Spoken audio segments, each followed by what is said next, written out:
Wizara ya Nishati imeandaa mpango wa miaka 10 wa matumizi bora ya nishati wenye lengo la kurahisisha shughuli zote zinazohitaji matumizi ya nishati kwa makundi mbalimbali ya jamii ikiwemo vijana, watu wenye mahitaji maalum pamoja na wasichana kuweza kutumia nishati kidogo kufanya kazi nyingi ili suala la nishati liwe ni fursa kwa jinsia zote kukua kiuchumi.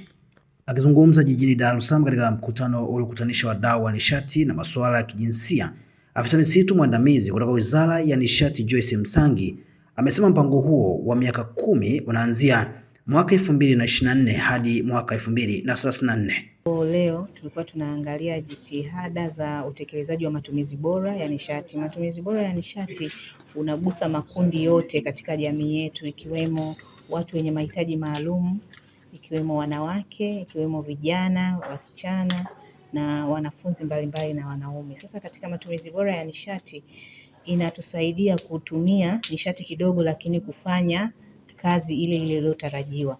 Kwa upande wa mkakati wa matumizi bora ya nishati ambao unasimamiwa na Wizara ya Nishati, mkakati huo ni wa miaka 10 wa mwaka 2024 hadi 2034. Umeongelea mambo mbalimbali ikiwemo umuhimu wa kujenga uelewa juu ya umuhimu wa haya matumizi bora ya nishati. Lakini pia umehamasisha makundi mbalimbali na umetambua umuhimu wao kwamba kunakuwa na fursa za upatikanaji wa ajira kutokana na hii matumizi bora ya nishati.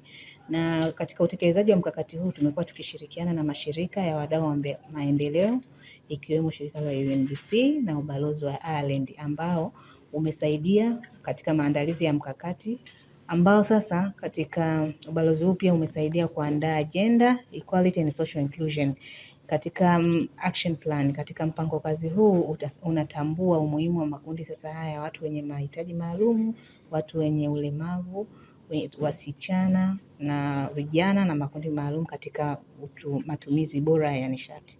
Kwa upande wake, afisa viwango kutoka shirika la viwango nchini TBS, mhandisi Spiradison Mkagaba, katika mkutano huu amesema TBS inashiriki kwenye mpango huo kuhakikisha bidhaa zinazozalishwa na kutumika ikiwemo majiko bunifu vinakidhi viwango vya ubora ili lengo liweze kutimia. Tumeandaa viwango vingi sana ambavyo tumeshaanza utekelezaji wake. Miongoni mwa hivyo viwango ni pamoja na kiwango cha matumizi sanifu ya nishati cha majiko bunifu. Nafikiri kwa pamoja tunafahamu kwamba ukiangalia mkakati wa kitaifa wa nishati safi ya kupikia nasema asilimia zaidi ya 60 ya Watanzania wanapika kwa kutumia kuni. Waili nafikia asilimia kama 20 na kitu wanapika kwa kutumia mkaa. Huwa wanatumia haya majiko bunifu. Kwa sisi kama sehemu ya utekelezaji wa mkakati wa nishati safi, wa matumizi sanifu ya nishati, tumeandaa viwango ambao lengo lake ni kuhakikisha kwamba kiwango cha nishati kinachotumika ni kidogo, upishi ule ule, ili kusudi kumpunguzia hata mama zetu au dada zetu wanaokusanya kuni wasitumie muda mwingi wakikusanya kuni.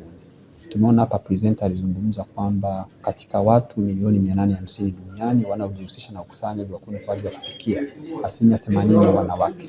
Sasa manake muda mwingi ishakuwa ni asilimia 80 kama nafikiri milioni 700 around. Naye katibu mtendaji wa taasisi inayojihusisha na masuala ya jinsia na nishati Tanzania Gender and Sustainable Energy TANGSEN, Hezron Kikajange, amesema ni muhimu mpango huo kuwa na manufaa na maslahi kwa jinsia zote, wanawake na wanaume na makundi maalum, ili asiachwe mtu kwenye mpango huo.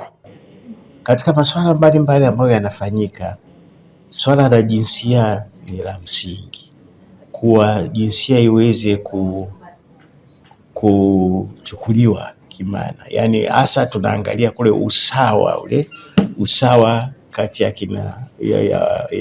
kina mama, usawa katika masuala ya vijana, usawa kwa watu wenye ulemavu waweze kushiriki au kufaidi na nishati inayofanyika. Kwa hii tumeifanya hata huko nyuma katika miradi, kama kutokuwa na mradi ambao tunasema kwa Kiingereza tunasema Sustainable Energy for All, ambao ilikuwa ni kuwashirikisha watu wote waweze kufaidi na nishati. Kwa hiyo hata katika swala la nishati yenye ufanisi, yani energy efficiency, tunataka pia haya makundi yote yaweze kufaidika. Wakina mama, watoto, watu wenye ulemavu na watu wasiojiweza. Kwa sababu utaona ndio katika idadi kubwa ya watu ambao wana umaskini wa nishati ni haya makundi ambayo yalikuwa tumeyataja hapa.